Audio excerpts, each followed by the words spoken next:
3 का question number 8। A cement company earns A profit of ₹8 पर bag of white cement sold and loss 5 पर bag of grey. Grey पर loss हुआ उसे 5 rupees का और वाइट पर 8 रुपीज़ का प्रॉफिट हुआ है। तो ए पार्ट में पूछा है the company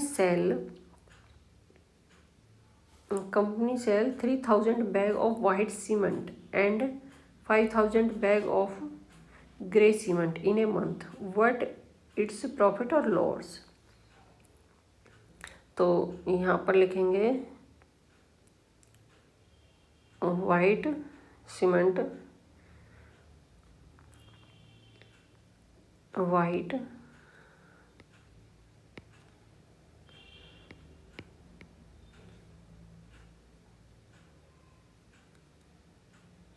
bag of white cement, यहाँ पर लिखेंगे बैग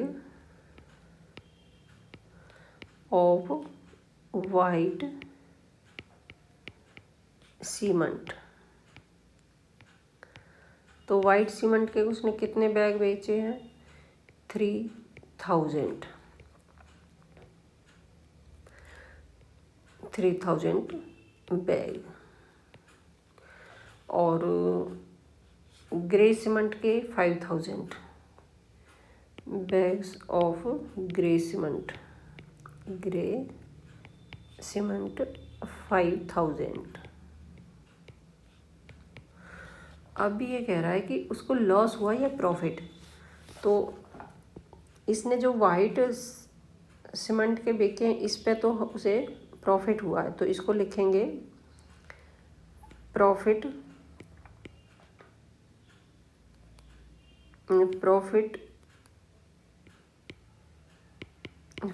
बैग 3000 मल्टीप्लाई 8। तो प्रॉफिट बैग बेचे हैं उसने इतने रुपए के, और जो लॉस हो रहे हैं लॉस बैग बेचे हैं उसने जो जिस पर लॉस हो रहा है 5000 मल्टीप्लाई, एक पर लॉस है 5 रुपीज़ का, तो ये हो गया 25 रुपीज़। ठीक है, तो ये रुपीज़ में आंसर है तो रुपीज़ में लिखेंगे। अब ये कह रहा है कि उसको प्रॉफिट हुआ है या लॉस। तो अब उसको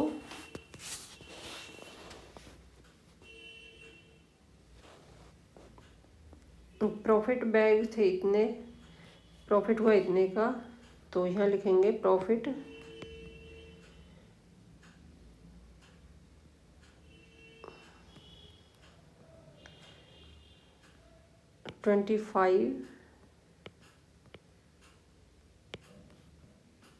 $25,000 माइनस 24,000, क्योंकि जो लॉस बैग थे वो तो 5000 थे इतने के बिके, और प्रॉफिट वाले 24,000 के बिके। तो 25 में से ये गया तो ये आ गए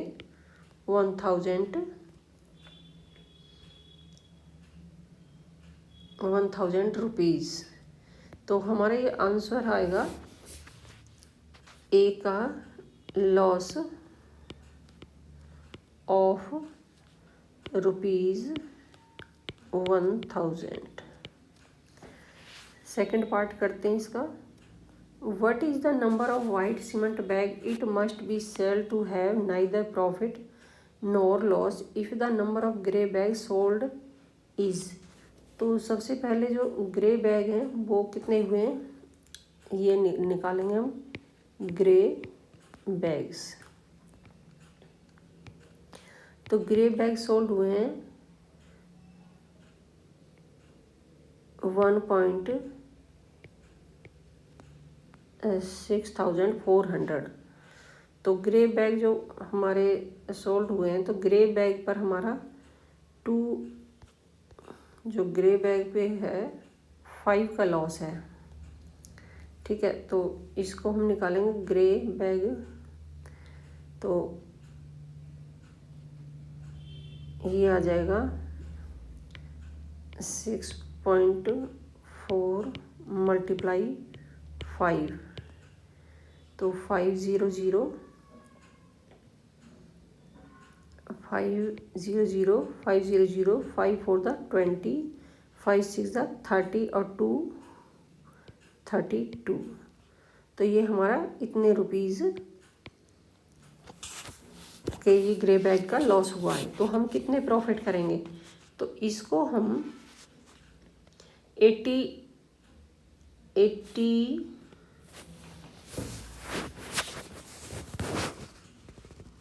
जो 32,000 रुपीज़ है उसको प्रॉफिट में निकालना है हमें इसको। तो कितने रुपीज़ बेचेंगे?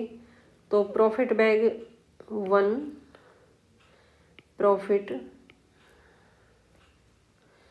नहीं ए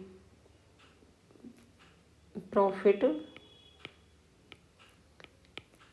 ऑफ, हमें यह प्रॉफिट निकालना है। तो प्रॉफिट को हम इससे डिवाइड करेंगे, मतलब जो ये लॉस आया है इसको प्रॉफिट निकल जाएगा हमारा। तो किस तरह लिखेंगे हम इसको? हम इसको करेंगे 32,000 डिवाइड बाय, इसको डिवाइड कर लेंगे उस 8 से, क्योंकि एक सीमेंट पर, एक वाइट सीमेंट पर जो हमें प्रॉफिट हो रहा है वो 8 रुपीज़ का है। तो इसको 8 से डिवाइड कर लेंगे तो हमें पता चल जाएगा कितने बैग बेचने हैं। तो इसको डिवाइड किया हमने तो ये आया 8 4 0 0 0। तो अगर हम 4000 बैग सीमेंट्स के बेचेंगे वाइट के, तो हमारा जो लॉस है वो ना जीरो रहेगा, ना लॉस रहेगा, ना ही प्रॉफिट रहेगा। तो इस तरह हम अगर 4000 बेचेंगे तो ये आ जाएगा आंसर 4000 बैग्स। सबसे पहले जो इसने ग्रे बैग दिया था, ग्रे बैग बेचे थे इसने 6400 बैग्स, तो उसको 5 से मल्टीप्लाई किया तो ये आ गया इतने रुपीज़, मतलब उसको जो लॉस हुआ था वो इतने रुपीज़ का हुआ था। ठीक है, तो इन रुपीज़ को डिवाइड बाय 8 से डिवाइड कर लिया हमने, तो ये आ गया हमारा 4000 बैग्स। तो अगर वो 4000 बैग्स बेचेगा तो उसे ना प्रॉफिट होगा ना लॉस होगा। तो क्वेश्चन 8 में बस इतना ही।